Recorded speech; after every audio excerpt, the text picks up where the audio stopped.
Қайырлы күн баршаңызға. Бүгін сіздермен пепперони пицца дайындайтын боламыз. Видеоның соңына дейін қараңыздар және де арнама тіркелуді ұмытпаңыздар. Ең алдымен жылы суымыздың үстіне жылы сүтімізді құйып араластырамыз. Жылы сүттің орнына жылы су қоссаңыздар да бола береді. Одан соң дәміне қарай тұз бен қант қосамыз.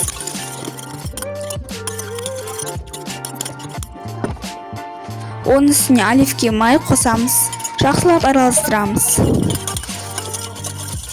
Араластырып болған соң дрожж қосып, оны да жақсылап араластырамыз.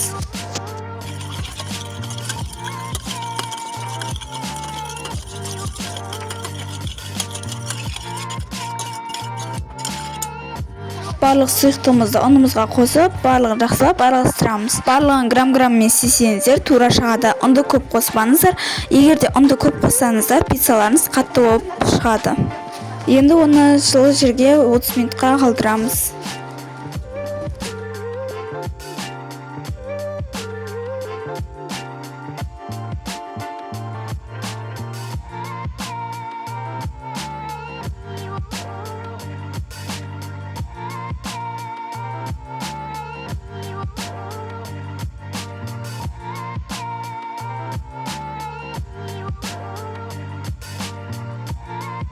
Енді пиццаның соусын дайындаймыз. 2 қызанағымызды үлкен ыдысқа салып, үстінен қайнап тұрған ыстық су құйып, шамамен 20 минутқа қалдырамыз.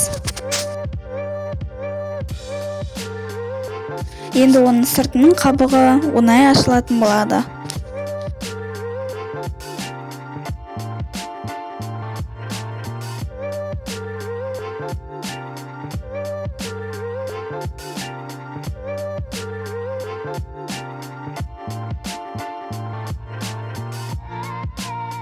Енді оны бөліктерге бөліп, блендерге салып, езіп аламыз.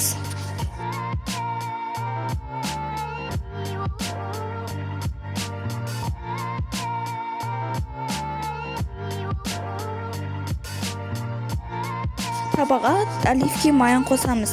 Күнбағыс майын мүлдем қоспаңыздар. Одан соң бір дана пиязымызды езіп алып, табамызға құйып қуырамыз.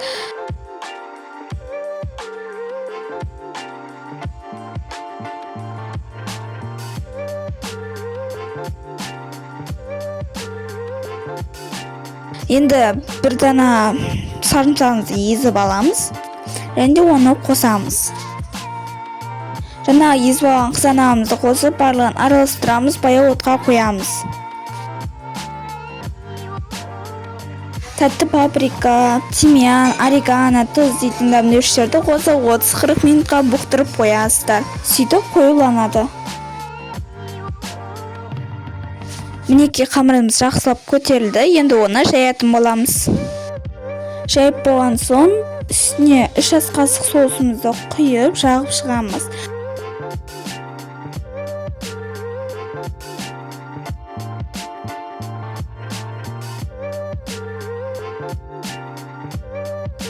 Жағып болған соң үстіне сырымызды сеуіп шығамыз. Үстіне шұжығымызды қойып, қызып тұрған пеште 170-200 градуста 7-8 минутта пісіріп аламыз. Мінекей пепперони пиццамыз пісіп шықты. Егер де видео ұнаса, арнама тіркеліп, лайк басуды ұмытпаңыздар.